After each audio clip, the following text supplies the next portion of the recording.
중국이 공산화되었던 1950년 중국 정부가 한 일이 있습니다. 교회의 문을 닫았습니다. 민중의 아편이라고 불리던 기독교를 완전히 폐쇄하겠다고 결정하고 아무도 교회 속으로 들어가지 못하게 만들었습니다. 그리고 30년이 흐른 1980년 중국은 미국과 수교하기 위해서 나라를 개방하려고 하는데 미국의 카터 대통령이 말했습니다. 교회 문을 닫은 채 국제적으로 우리와 만날 생각을 하지 마시오. 그래서 국가의 위상을 국제적 수준으로 맞추기 위해서 중국 정부는 교회의 문을 다시 열기로 결정을 했습니다. 그리고 교회의 문을 다시 열고 나서 예수 믿는 사람이 얼마나 남았을까 조사를 했습니다. 1950년 교회 문을 닫으면서 정부가 조사했을 때는 기독교인이 300만 명이었습니다.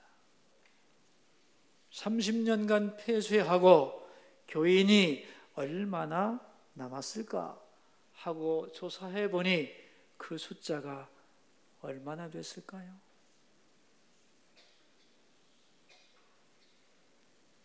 6천만 명이 되었습니다.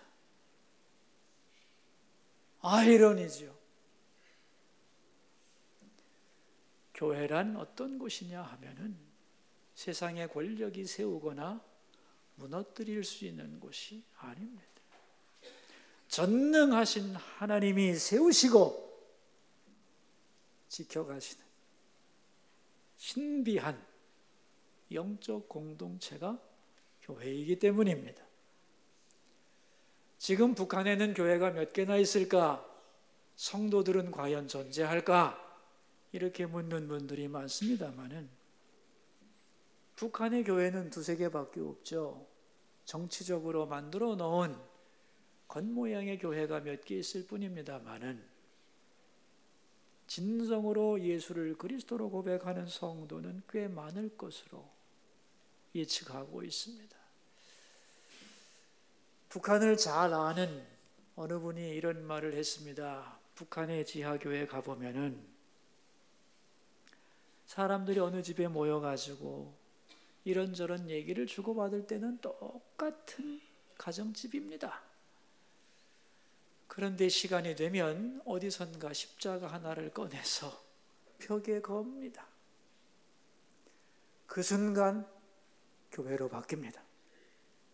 앉아있던 사람들은 무릎을 꿇고 십자가를 향하여 진지한 자세를 취하고 그 밑에서 전하는 말씀을 귀담아 듣고 뜨겁게 기도하고 찬양을 부릅니다. 그리고 십자가를 떼면 다시 가정집으로 돌아가고 거기 모인 사람들은 평범한 사람들이 되는 겁니다. 십자가가 살아있는 곳, 그곳이 바로 교회인 거죠. 교회의 핵심은 뭐냐? 여러분, 교회의 핵심은 예수님입니다. 예수님이 우리에게 오신 것이 교회의 시작이죠. 말씀이 육신이 되어 우리 가운데 거하셨다. 그래서 예수님은 십자가에 죽고 부활하시고 우리 죄를 용서하시고 하나님의 자녀가 되게 합니다. 그리고 나 있는 곳에 너희도 있게 하리라.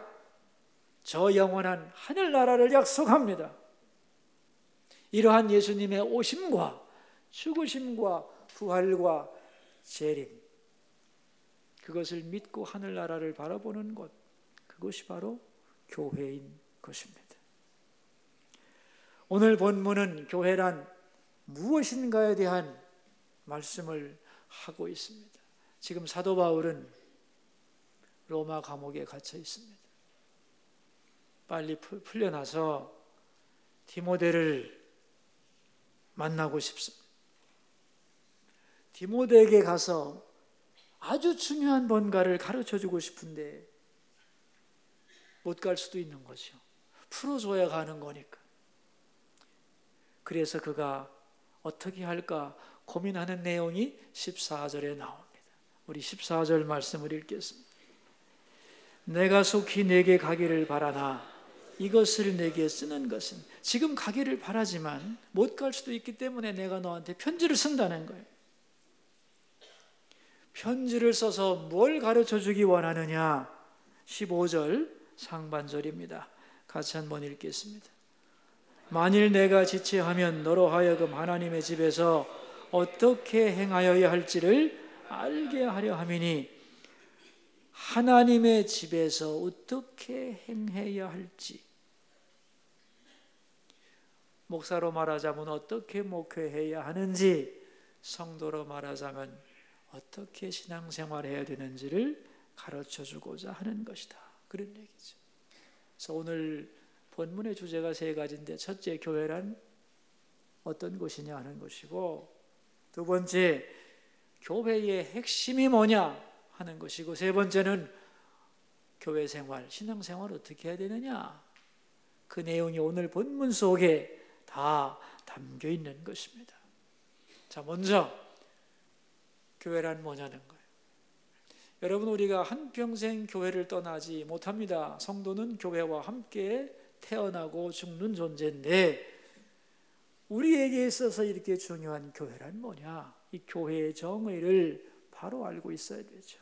누가 여러분에게 물었습니다. 교회가 뭐예요? 이렇게 물으면 우리는 어떻게 대답해야 될까? 오늘 본문에 대답이 나오죠. 15절 하반절입니다. 함께 읽습니다. 이 집은 살아계신 하나님의 교회요 진리의 기둥과 터니라. 이렇게 대답하면 됩니다. 교회란 어떤 곳이라고요? 살아계신 하나님의 집이다. 교회가 뭐라고요? 살아계신 하나님의 집이고 진리의 기둥과 터다. 이렇게 알고 있으면 되는 거예요. 그럼 하나님의 집이라는 말이 뭐냐? 하나님이 주인인 집이라는 거예요. 여러분, 우리가 어느 집에 찾아가는 이유는 뭐죠? 주인 만나러 가는 거죠? 집주인? 여러분, 우리가 하나님을 만나고 싶어요. 그럼 어디로 가야 돼요? 하나님을 만나고 싶으면 어디로 가야 돼요? 교회로. 하나님의 집이니까요. 거기서 내가 너와 만나리라 약속하신 곳이기 때문에 하나님을 사모하고 만나려면 하나님의 집인 교회로 와야 하는 것이죠. 그래서 저는 목사로서 늘 이렇게 기도합니다. 하나님, 성도들이 하나님의 집을 찾는 이유는 하나님을 만나려는 겁니다. 그러니 여기서 만나주소서. 하나님 아버지를 만나는 은혜를 내려주소서. 하나님의 음성을 듣고 사랑을 확인하고 위로와 평강을 받고 돌아가게 해주십시오. 그래야 하나님의 집이 아닙니까? 여러분들도 교회를 위해 기도할 때 꼭 이 기도를 해주시기 바랍니다. 하나님의 집에서 하나님을 만나게 하소서. 왜? 그것이 교회이기 때문에. 그런데 그냥 하나님의 집이 아니죠. 살아계신 하나님의 집인 거죠. 좋은 교회가 되려면 살아계신 하나님을 만나야 하는 겁니다. 그게 좋은 교회인 거예요. 하나님을 만나는 일이 벌어지는 것이. 그럼 이렇게 질문하겠죠. 어떻게 하면 하나님을 만날 수 있어요? 어떻게 하면 하나님을 만날 수 있나요? 여러분, 사모해야 합니다. 뭐 해야 된다고요? 사모해야 돼요. 약속은 주어져 있어요. 여기서 만나준다고. 근데 와서 졸다 가면 안 됩니다. 사모하는 마음으로 그 음성을 듣고자 하고 만나려고 몸부림치는 만큼만 만나는 거죠. 나온다고 다 만나는 건 아닙니다, 여러분. 만나는 분도 있고 그렇지 못한 분도 있는 거예요. 사모하는 자에게 만나주실 줄로 믿습니다. 교회는 어떤 곳이라고요? 살아계신 하나님의 집이다 그랬어요. 그리고 진리의 기둥과 터다 그랬어요. 집이 서 있으려면 좋은 터에다가 튼튼한 기둥을 세우면 견고해지는 겁니다. 이 교회는 뭐 위에 서 있다고요? 진리 위에 서 있다는 거예요. 진리. 다른 말로 말하면 교회는 진리를 선포하는 곳이고 진리의 마지막 보루다 하는 것이죠. 이 세상 모든 곳에 진리가 있을 것 같지만 아닙니다. 참된 진리는 교회에만 있는 줄 믿습니다. 그리고 그 진리를 지키고 수호하고 전파하는 것이 바로 교회다. 아멘이죠?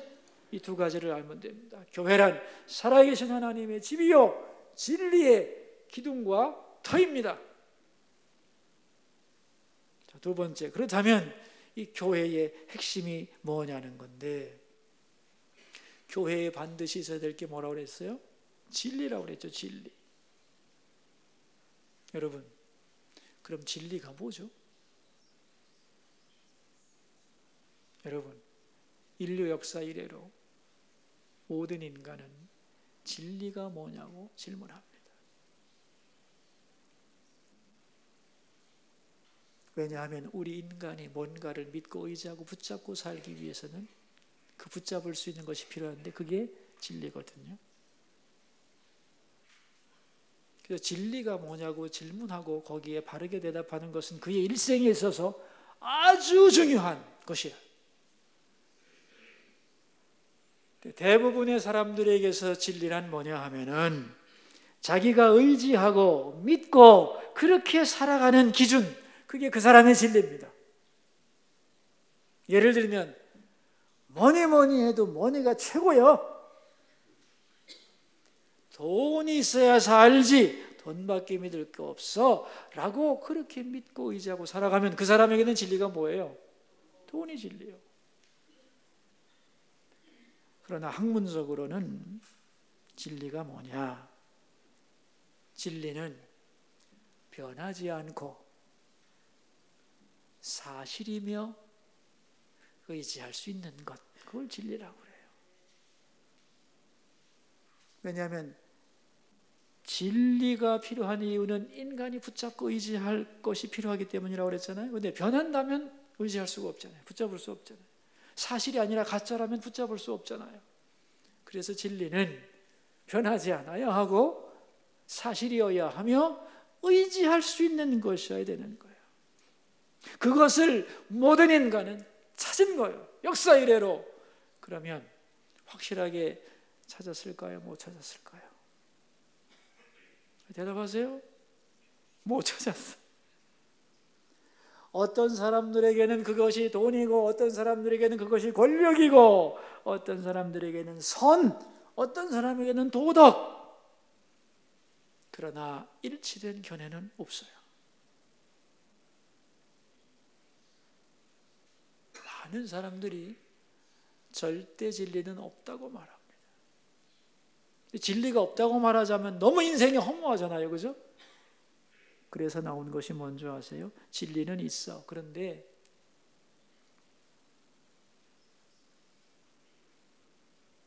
각자에게 각자의 진리가 있는 거예요. 네가 옳다고 하는 게 너의 진리고 내가 옳다고 하는 게 나의 진리야.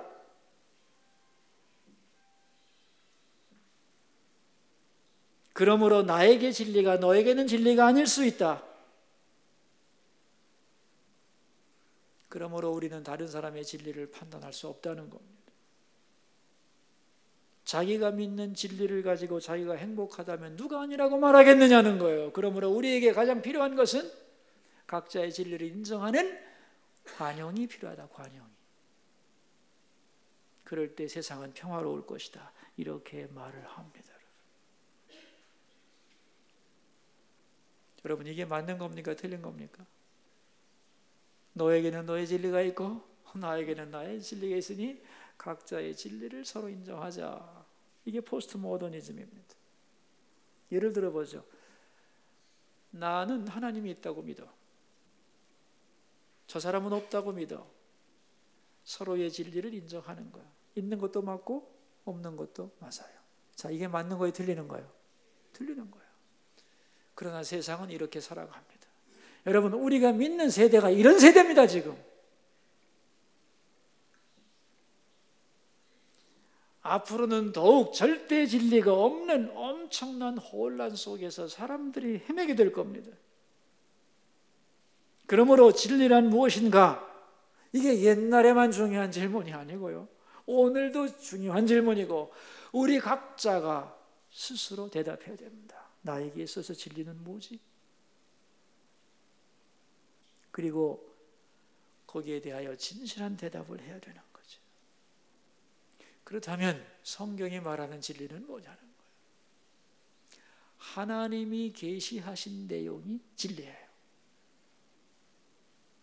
그 중에서도 핵심은 예수 그리스도예요. 그래서 예수님이 자신을 소개하면서 요한복음 14장 6절에서 나는 길이요 진리요 생명이라고 말씀하신 거예요. 진리가 누구라고요? 예수 그리스도예요. 그래서 이 진리이신 예수 그리스도에 대하여 16절 하반절에서 설명을 하고 있는 겁니다. 함께 같이 읽어보죠.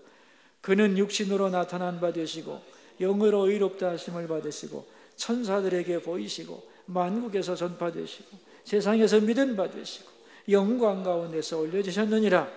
육신으로 나타난 바 되시고, 원래는 하나님의 본체셨는데 육신으로 나타났다. 이게 성육신 아닙니까? 그 다음에 영으로 의롭다함을 받으시고, 이게 뭐냐면 십자가에 죽고 부활하셨다는 거예요. 그리고 승천하셔서 만국에서 전파되시고 믿음의 대상이 되시고, 그리고 다시 오신다는 거예요. 그러니까 진리의 내용은 예수님인데, 예수님의 삶과 죽음과 재림, 이 속에 인류가 붙잡고 의지할 모든 진리의 핵심이 담겨 있다, 그런 말이지요. 그래서 말입니다, 여러분. 예수님을 알게 되면 모든 것을 알게 됩니다. 세상을 알게 돼요. 세상이 어떻게 시작됐는지, 이 세상이 어떤 것인지를 알게 되고, 더 중요한 것은 나를 알게 돼요. 내가 누군지, 어떤 가치가 있는지, 나의 미래가 뭔지를 알게 돼요. 더 나아가서 내가 어떻게 살아가야 되는지를 알게 돼요. 그 모든 것이 다 진리이신 예수 안에 있는 거다, 그런 얘기입니다. 그러므로 예수님이야말로 진리 중에 진리이고 진리의 기둥과 터가 되는 것이다, 그런 말이지.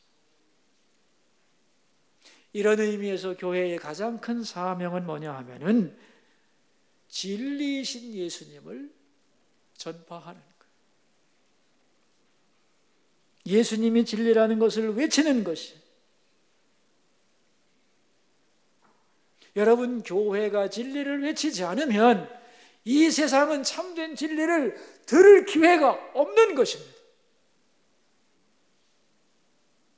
그래서 하나님은 교회에 진리의 내용이신 예수님을 주시고, 이 진리를 전파하는 권세를 주시고,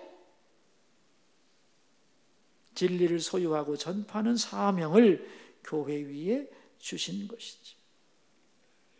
우리가 신앙의 집을 짓고 인생의 집을 짓는데 터와 기둥이 없으면 지을 수 없듯이, 예수님 빠진 신앙, 예수님 빠진 인생은 세워질 수 없는 거다. 아멘입니까? 이게 본문의 말씀인 거죠. 하나님은 교회에 진리를 위임하시고 예수 그리스도라는 진리를 세상에 전파하시도록 사명을 부여하셨다. 그러므로 교회의 핵심 가치는 바로 예수 그리스도. 그래서 교회 한가운데 언제나 뭐가 있냐면은 십자가가 붙어 있는 것이죠. 십자가를 바라보며 십자가를 사랑하고 그 능력에 붙들린 것이 교회이고, 그렇게 살아가는 사람들이 성도인 것이다, 그런 말. 그렇다면 이제 우리는 신앙생활을 어떻게 해야 되느냐 하는 것인데, 여러분, 올바른 신앙생활을 가리켜 한마디로 줄이면 경건이란 말입니다. 신앙생활을 줄이면 뭐가 된다고요? 경건. 이 경건의 내용이 아주 간단합니다. 우리가 지금까지 배운 거예요. 교회란 하나님의 집이고 진리의 기둥과 터이다. 그 진리의 내용이 예수님이다. 이걸 알고 믿고 고백하고 그렇게 살아가는 것이 경건이에요. 이게 신앙생활이에요. 그런데 이 신앙생활이라고 하는 것이 많은 분들은 별것이 아니라고 생각을 해요. 내가 교회에 소속돼서 예수 믿고 신앙생활하는 것이 뭐 별건가? 안 믿는 사람이나 뭐 별다를 게 있나? 그렇게 생각하는데 그렇지 않습니다, 여러분. 신앙생활한다는 것은 무지무지하게 복된 겁니다. 마태복음에서 예수님이 너희는 나를 누구라 하느냐 하실 때 베드로가 대답하죠. 그죠?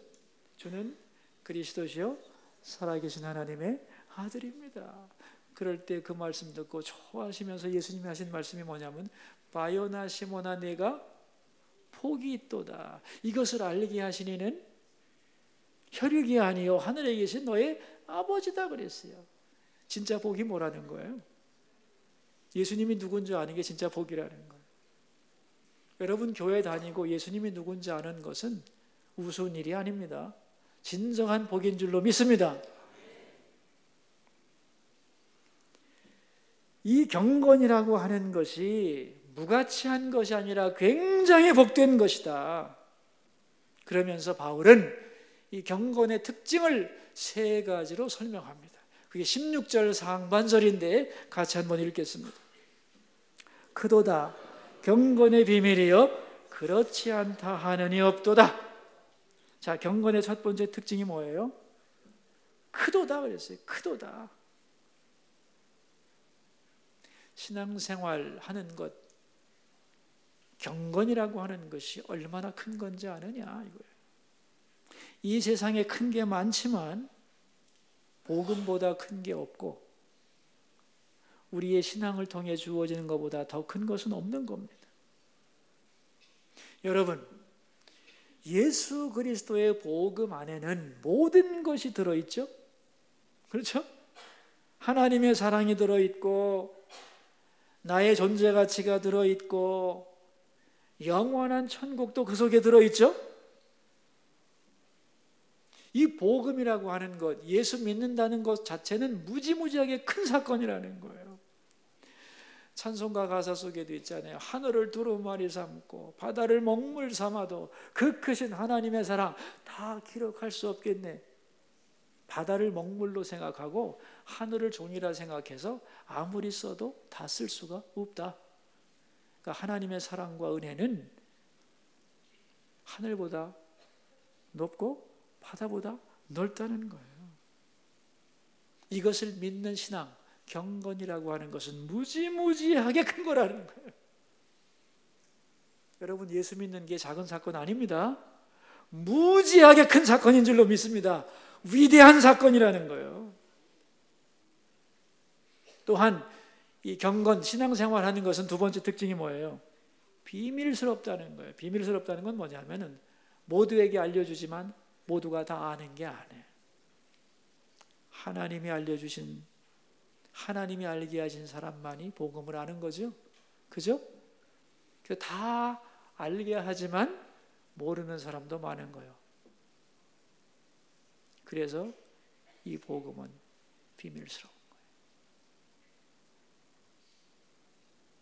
어떤 분이 저한테 이런 질문을 해서 제가 속으로 아주 당황한 적이 있는데 이런 질문이었어요. 목사님, 예수님이 베드로에게 천국 열쇠를 주셨잖아요. 믿는 사람에게는 천국 열쇠가 있다는데 어떻게 생겼어요? 그 천국 열쇠는 어디 있는 거예요? 이렇게 묻는 거예요. 그래서 제가 그 순간에 무지하게 당황해서 어떻게 대답을 해야 되나? 네, 하나님께서 지혜를 주셨어요. 그래서 제가 물었어요. 집사님은 예수님이 누구라고 생각하세요? 주는 그리스도시요 살아계신 하나님의 아들이라고 믿습니까? 했더니 믿는데. 그럼 내 앞에서 고백해 보세요. 주님이 누구십니까? 예수는 누구십니까? 했더니 주는 그리스도시요 살아계신 하나님의 아들입니다. 내가 확실히 믿습니까? 믿습니다. 그러길래 내가 그 고백이 천국 열쇠예요. 그 고백 자체가 천국 열쇠예요. 그리고 그 천국 열쇠는 당신의 입에 있습니다. 당신의 입술 속에. 그리고 당신의 마음 속에 있습니다. 그래요. 기뻐하는 걸 보았어요. 여러분, 경건은 천국 열쇠를 소유하게 해줍니다. 놀라운 것이요. 늙어갈수록 인생이 허무하고 답답하다는 분도 있고, 신앙생활 하는데 왜 이렇게 생동감이 없는가 걱정하는 분들이 있는데요. 여러분, 예수 잘 믿는다는 건 뭐냐 하면은 하나님과 나 사이의 비밀이 많아지는 겁니다. 예?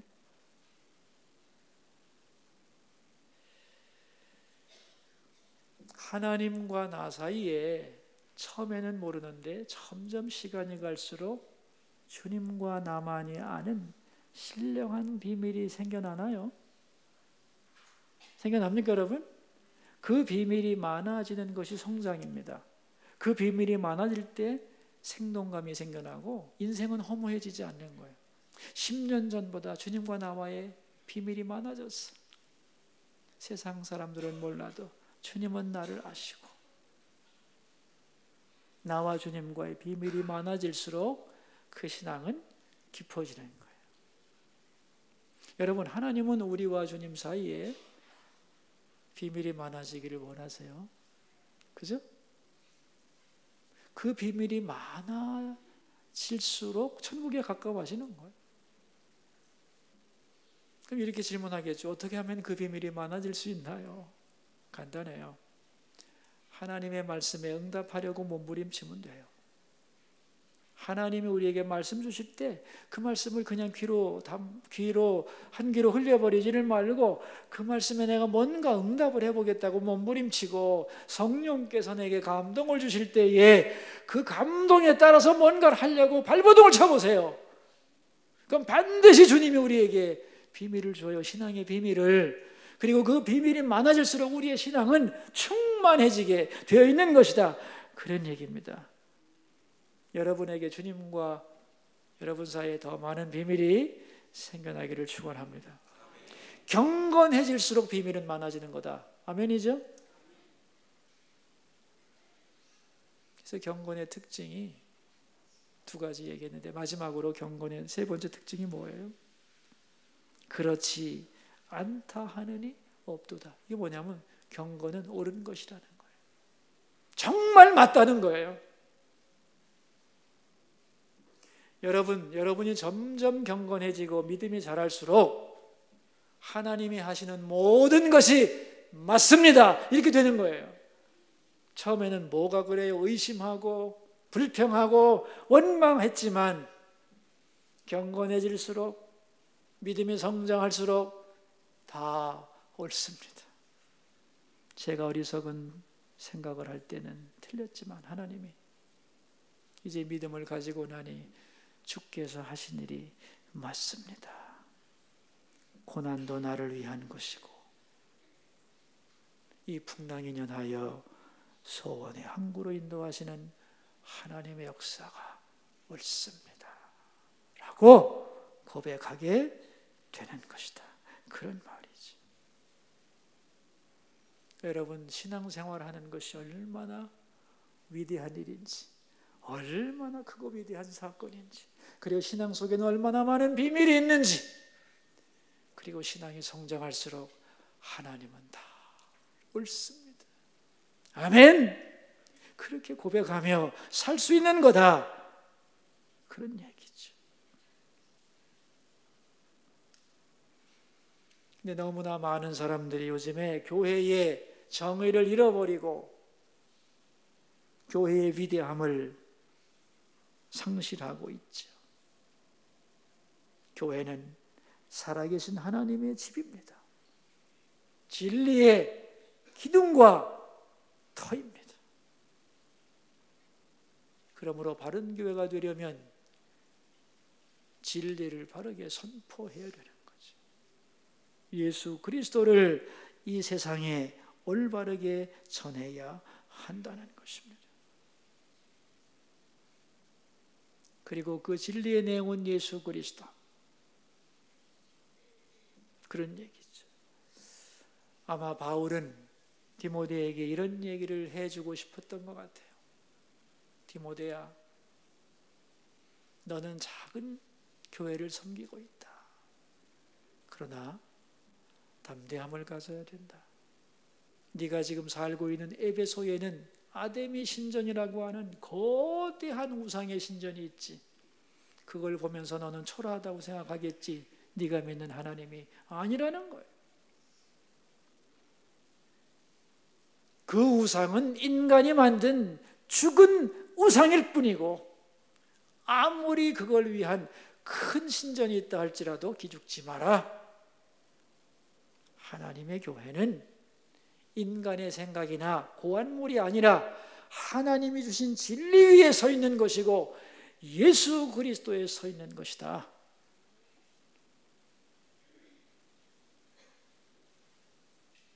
그리고 예수 믿는다는 것은 엄청난 일이다. 세상을 바라보며 두려워하지 말라, 그런 얘기죠. 저는 이 말씀이 이 시대의 모든 주의 종들과 성도들에게 주시는 하나님의 말씀이라고 믿습니다. 세상 바라보며 두려워하지 마라. 세상이 커 보이지만 그게 아니다. 진리를 찾지 못하고 있는 어둠 속에 있는 것이다. 교회가 뭔지를 바로 알아야 된다. 그리고 교회의 핵심 가치가 뭔지 예수님 바로 붙들어야 되고, 예수 믿는 이 경건이라는 것이 얼마나 위대한 줄 알고 당당하게 살아가라, 그런 말씀이죠. 이 은혜가 우리 모두에게 있기를 주의 이름으로 축원합니다. 기도하겠습니다. 우리 세 가지 기도 제목을 가지고 주님 앞으로 나아가겠습니다. 첫 번째 기도 제목입니다. 65년 전에 수소교회 세워주시고 인도하신 하나님께 감사드립시다. 그리고 우리 수소교회가 살아계신 하나님의 집이 되고 진리의 기둥과 터가 되고 우리 성도들이 경건한 사람들 되게 하소서. 우리 기도합시다. 살아계신 아버지 고맙습니다. 65년 전에 수소교회 세우시고 인도하신 아버지, 이 땅에 수소교회를 세우신 목적을 이루어 주시고 주님이 원하셨던, 만들고 싶었던 그 교회가 되게 하소서. 그것을 위해 저희를 사용하여 주소서. 오늘의 교회가 있기까지 수고한 성도들이 많습니다. 그들에게 복을 내려주소서.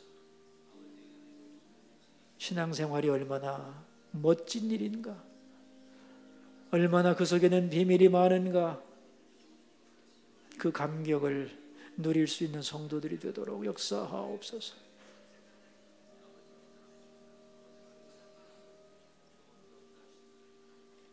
두 번째 기도 제목입니다. 설 명절을 맞아 이동하는 성도들이 많습니다. 성도들의 안전을 지켜주시고 좋은 만남을 주시고 몸과 마음이 새 힘을 얻는 기회가 되게 하시고 가정마다 평안하게 하시고 주의 은혜로 덮어주소서. 기도하겠습니다. 하나님 아버지, 구정 명절을 맞아 많은 성도들이 이동을 합니다. 그들의 왕래를 지켜주소서. 좋은 만남을 허락하시고 몸과 마음과 영혼이 쉬는 소중한 기회가 되게 하시고 성도들의 가정에 평안을 주시고 주의 은혜로 그 가정마다 그 만남을 축복하여 주옵소서. 세 번째 기도 제목입니다. 한국교회와 우리나라를 위해 기도하겠습니다. 이 땅의 교회들이 살아계신 하나님의 집이 되고 진리의 기둥과 터가 되게 하시고 하나님이 우리나라의 진정한 보호자가 되시옵소서. 기도하겠습니다. 하나님 아버지, 이 땅의 교회들이 주님이 원하신 교회, 교회다운 교회, 살아계신 하나님의 집이며 진리의 기둥과 터가 되게 하시고 예수 그리스도라는 위대한 진리를 이 땅에 선포하는 진리의 보루가 되게 하소서. 우리나라를 지켜주시고 보호해 주시고 인도하시고 갈 길을 주장하여 주옵소서. 소망 있는 대한민국 되도록, 우리의 후손들에게 더 좋은 나라를 물려줄 수 있도록 하나님이 나라를 긍휼히 여겨 주옵소서.